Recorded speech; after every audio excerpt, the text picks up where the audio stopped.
We can put you down to this desk. So we leave a message at the desk, and finally about an hour later, someone calls, filling in for my transplant coordinator, and okay, what do you want me to do? She says. And I'm like, well, I don't know. I need to get to the emergency room, and I know the emergency room here in Princeton isn't going to do me any good. I need to get in down there,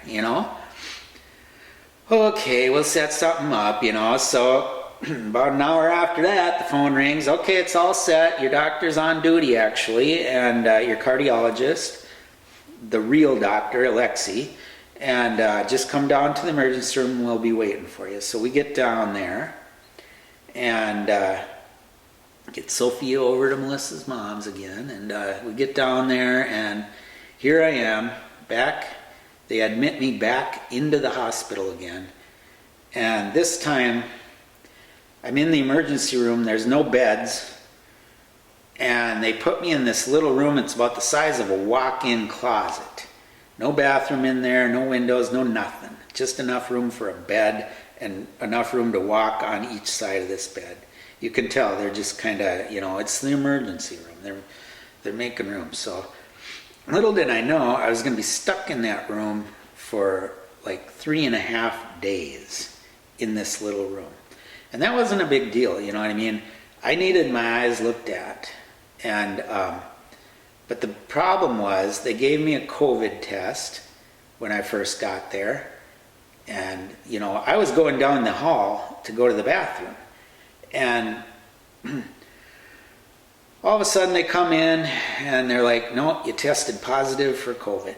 You can't leave this room. You're quarantined to it. And I was like, well, when am I going to get my eyes looked at? Well, we'll send some people in, So a day goes by, and yep, here they come, the people the next day, and they have their little eye chart thing, and they're giving me kind of a makeshift. Oh, I forgot the most important part. When we're waiting in the emergency room, right, to get admitted into the hospital for my eyes, Dr. Alexi comes down and he says, Joe, what's wrong with your eyes? And I go, I've been telling Chris and Christy this for a month. I said, you didn't know that I was going blind? I can't see. And he goes, oh, I think I know what this is. He goes, we need to rule everything out first, okay? He said, but I think I know what this is. So then they admitted me into that small room. And then I tested positive for COVID. So now I'm screwed. I'm in there. Nobody wants to come in that room. Nobody. And I'm stuck. They slide me a dish of food every now and then. I learned right away not to order anything cooked or hot, because it sits out at the nurse's station for an hour before they finally get somebody to get all the gear on. They come in with all their hazmat suits, and I don't feel sick. I feel fine, but I tested positive for the COVID, so they're all paranoid. And they got all these hazmat suits and crap on, and then as they walk out the door, they throw all that stuff away. I mean, it's just a dumb situation, and I can't go to the eye place. And I'm stuck in this little room for 3 days, crapping in a bucket, peeing in a jug, and nobody wants to come and empty that either. So I'm stuck in a little room, blind. I felt like, Paul Newman, when Cool Hand Luke, when they put him in the box. I felt like I was in the box, It was just ridiculous. So finally I get out of there and they get me a room up in C6. And like on the third day, they wheel me down in a wheelchair through a bunch of tunnels and junk over to the eye center. And I finally get a proper eye evaluation. And they said, yeah, it was toxic optic neuropathy.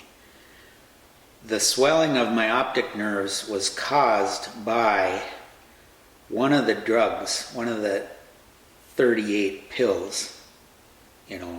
I take, I don't know how many I was taking, a handful of these pills in the morning, handful of these pills in the evening, but it was called tacrolimus. Very common drug. Other people handle it just fine. Almost every solid organ transplant person takes this drug. Christy Newman, my nurse practitioner, told me it's the gold standard of transplant drugs, immune suppressant drugs, you know. I said it wasn't the gold standard for me now, was it? Huh? But anyway, that's not the bad news. I'm waiting for my eyes to come back, you know. No, the bad news, the real bad news is they took me off that drug and the swelling went down. You know, it took about 2 weeks for the swelling to completely go down. But they put me on another drug that is an older version, you know. Before tacrolimus, the gold standard drug, came out in the 80s, everyone had to take this cyclosporin, it was called. So they put me on the old-fashioned drug that doesn't work as good. And took me off the blinder, the toxic drug, and then my nerves went down. But the eye doctors were real cold and real mean. I don't know if they were just so angry that, because when I went in to the eye doctor, when I seen Dr. Lee, his name was, the neuro-ophthalmologist, I finally got in to see him. He said, "What took you so long?" And I was like, "What?" And he goes, the time to address this problem is at the first sign of trouble, not a month later. He said, "You've got permanent damage." He said, "The optic nerves are non-regenerative nerves. When swelling gets that bad, it cuts off the blood supply to the nerves and they die off and they don't regenerate." I'm like, "So I'm going to be like this forever?" "Yes." He goes, "You might even get worse." He goes, some people recover, some get worse." He goes, "In my opinion, you're going to stay like this." I said, "Forever?" He said, "Yeah." It was just like someone punched me in the gut. It was over. I'll tell you right now that this being blind and living with it for however long I'm going to live, no one really knows, but this is worse than anything I had to do with the heart. This is terrible.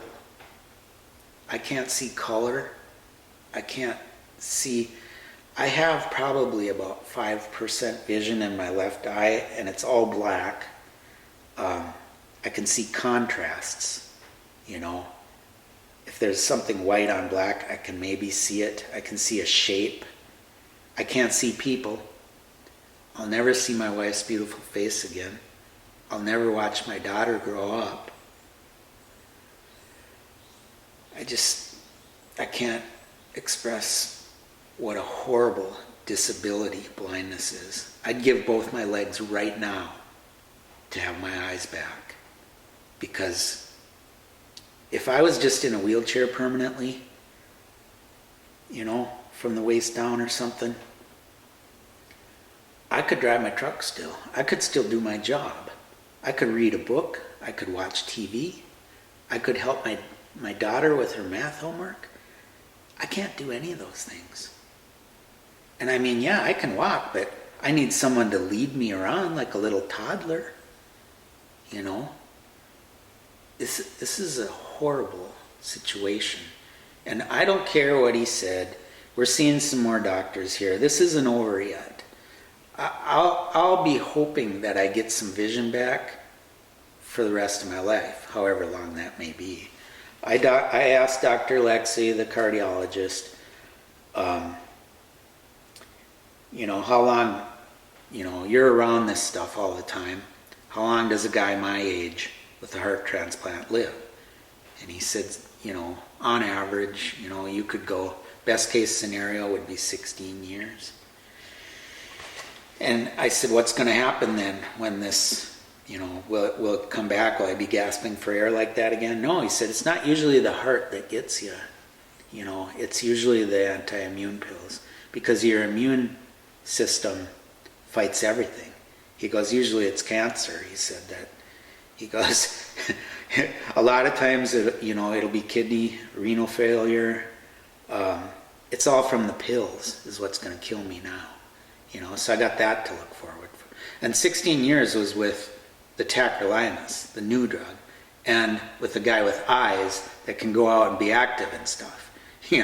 So I'm sure, I don't know how much longer I have, but it's not a good prognosis, And I told Christy Newman and Chris B, I told them I was going blind, and they didn't refer me to the eye doctor right away. They didn't. They could have told me go down to the emergency room right now. And I asked Dr. Alexi, I said, did Christy tell you, when did you know that I was having trouble with my eyes? This was after the fact. I said, was it that day in the emergency room? Was that the first time? Because he acted so surprised. Joe, what's wrong with your eyes?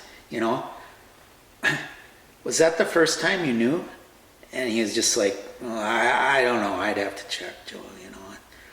I'm pretty sure it was. You know what I mean? And then I asked Christy Newman. I said, did you tell Dr. Alexi right away when my vision was going? Well, I put it in my notes. Whether he reads my notes or not, I don't know, And just so nonchalant like that, and it's my life. I have zero quality of life right now, and she just nonchalantly blew it off. And you know what else she said?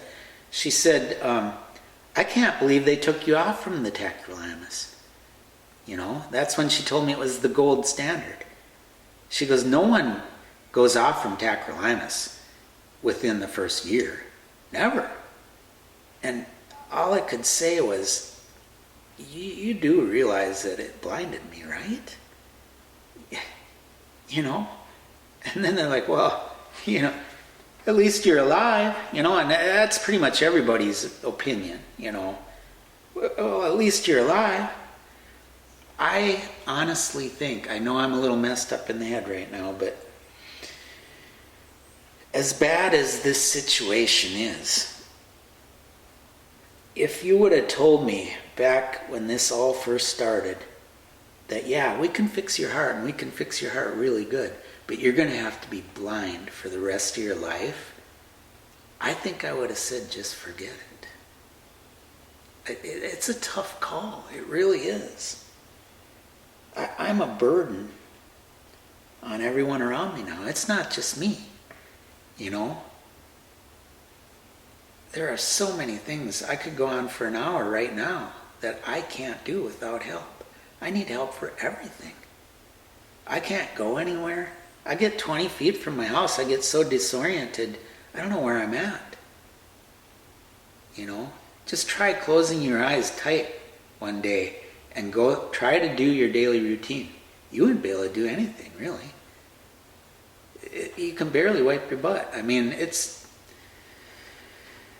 hard, but I am working hard. I can see a little bit inside the shop here, contrasts, and I can't run outside anymore. I wish I could.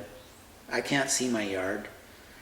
I can't see where the driveway is. I can kind of feel it under my feet, but it's not a place where I can exercise anymore. Not unless somebody's got a leash tied to me or something. But I run laps out here. I do 100 laps a day. I do 50 push-ups a day. I do weightlifting. I'm trying to stay alive in case my eyes come back.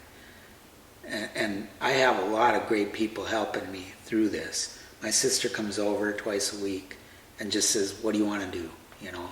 We do things. I got some old snowmobiles running. I'm trying to make life easier for Melissa because she's got to do everything now, all my yard work and anything, and then there's the whole money thing. Self-employed for 38 years, and you have all those, I'm a one-man show, I had some employees a little bit, but not much. I didn't pay in much because you have all those tax deductions, so I didn't pay in much to Social Security, so I don't get much back. And that's only fair. But I just plan on working. I thought I could always come out here to the shop and putz around and pay my bills, even if I was 99, But that's the moral of the story. This snuck up on me so fast. And the worst part is, we don't know what caused it. We'll never know.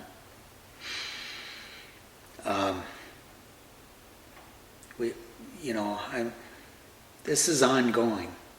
I guess it's not the end of the story, but it's the end of this video.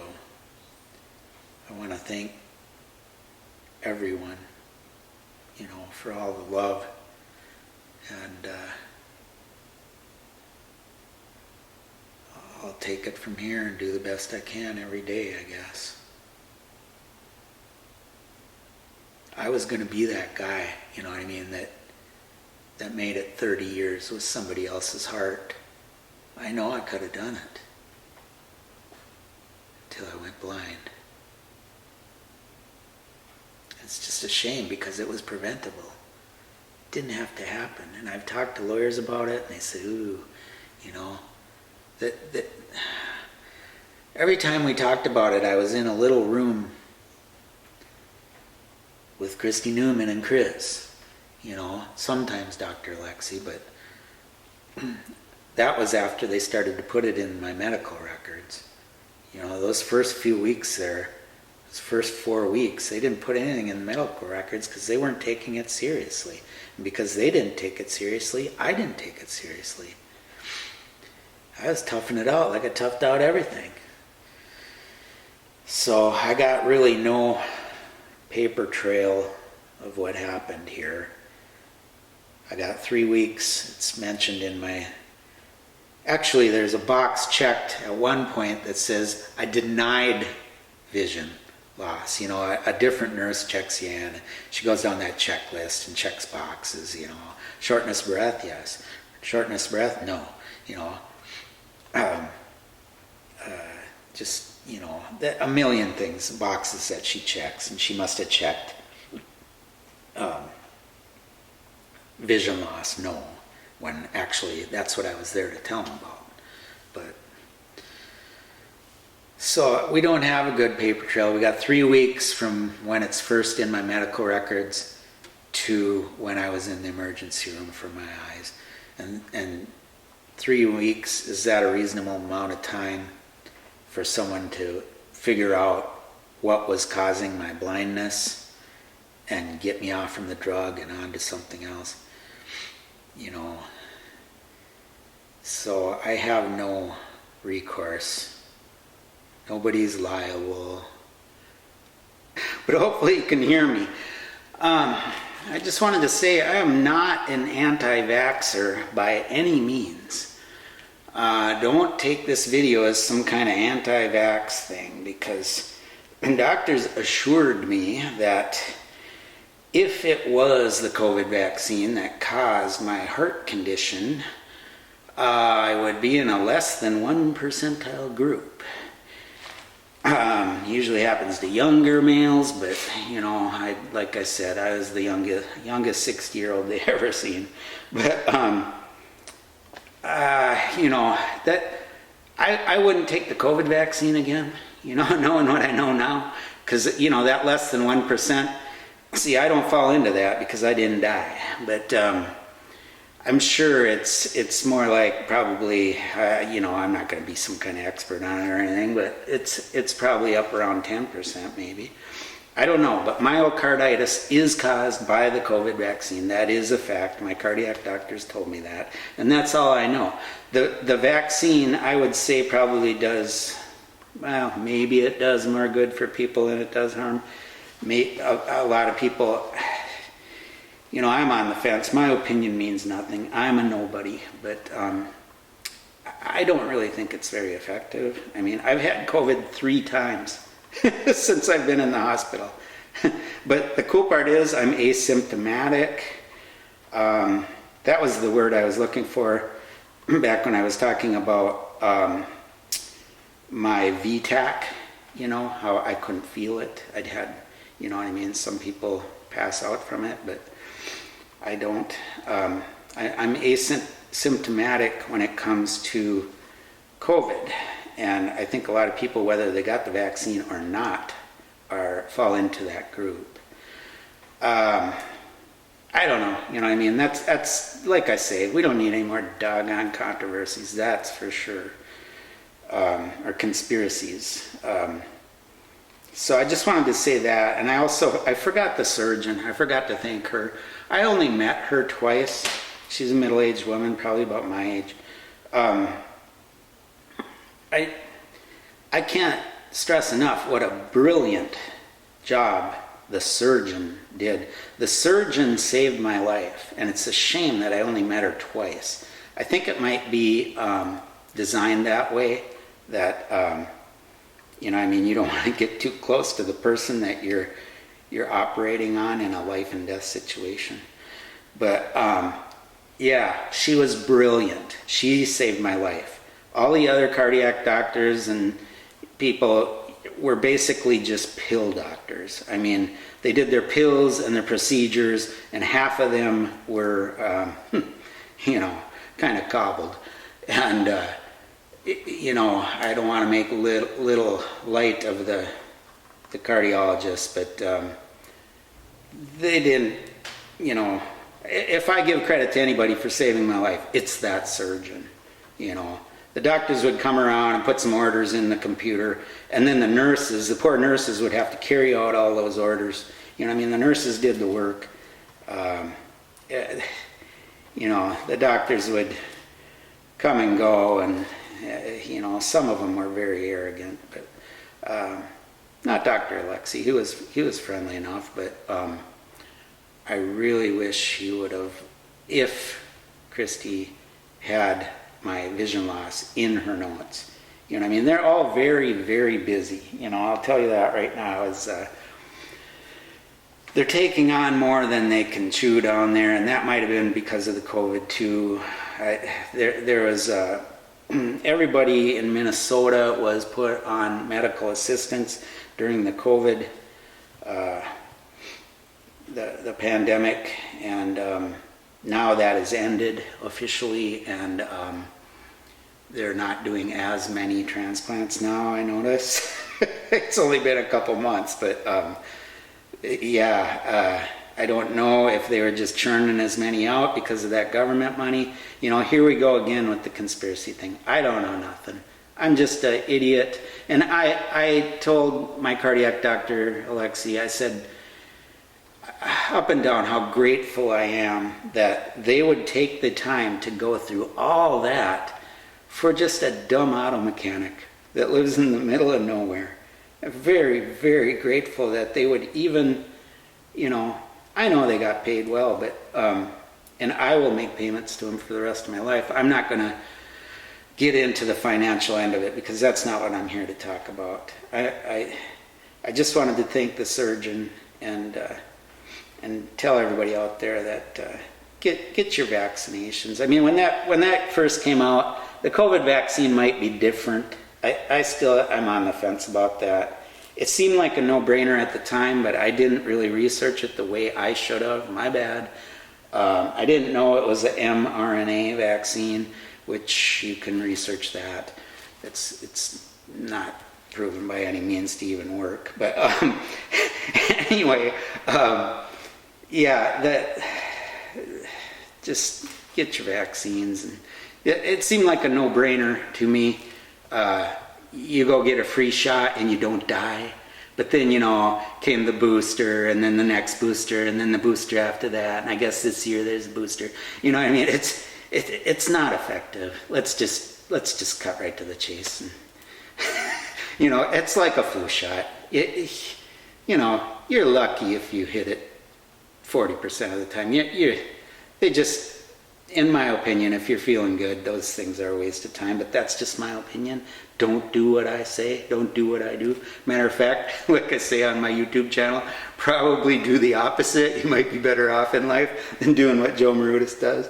But yeah, And the religious end of it too, I wanted to say more about that. I don't know if I ever technically died. I don't know if my heart stopped long enough for me, but I was always looking for that vision. You hear about these people that have these fantastic near-death experiences, and wouldn't that change everything? I mean, not for a really devout person, but for a person like me, having some kind of vision when I was, supposedly dead, that would have been so beautiful, but it was not to be. It was just black. And I don't know if that means I'm going to hell or what, but, or if I just wasn't dead, really, technically. I don't know. But spiritually, I gotta say, I am probably further along than I have been my entire life right now, just with my new priorities and my gratitude. I mean, I had to sell everything. I've sold everything but my old truck. They're gonna have to pry that out of my dead hands, even though I'll never drive it again, the eye doctors say.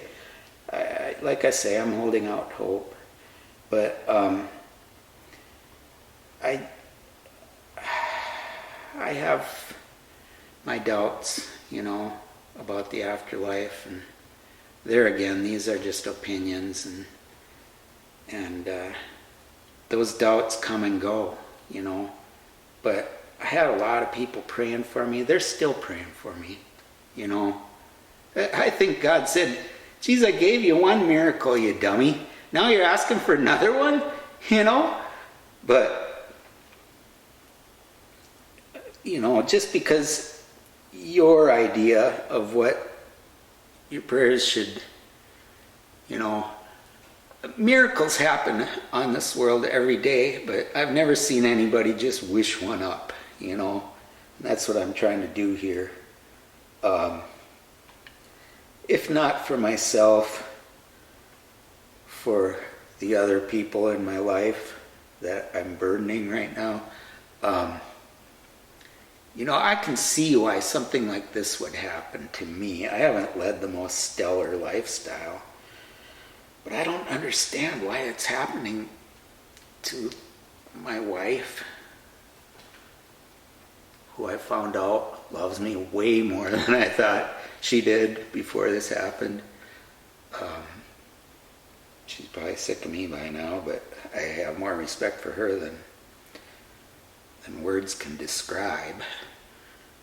And my daughter, why is this happening to her? That's a plan that I don't understand it, My wife, she'd probably be better off without me. I know she'll edit this out, but she's got half her life left, And we were just getting to the point where we'd be empty nesters pretty soon and be able to do a lot of the things she wants to do. And I was very selfish with the time I had. I have a lot of regrets. And I want to tell everyone out there that life can turn on a dime. I'm living, walking proof that, to go through everything I went through and then to come out and get into something even worse, happened to me for both things are unexplainable reasons why they happened. I was telling them about my sensitivity to drugs, but maybe I should have spent another month in the hospital. I don't know, that's easy with hindsight, but just the people that you love and your relationships are all that matter on this planet. I was a materialistic, selfish person, and that's my religion now, is this universe came out of nowhere, just like my disease came out of nowhere, and my blindness came out of nowhere. There's something going on here we don't understand. I'm not going to preach, but that's where I stand religiously. Just spend your time here wisely. And we'll end it on that note. And it's not over. I'm getting these eyes back.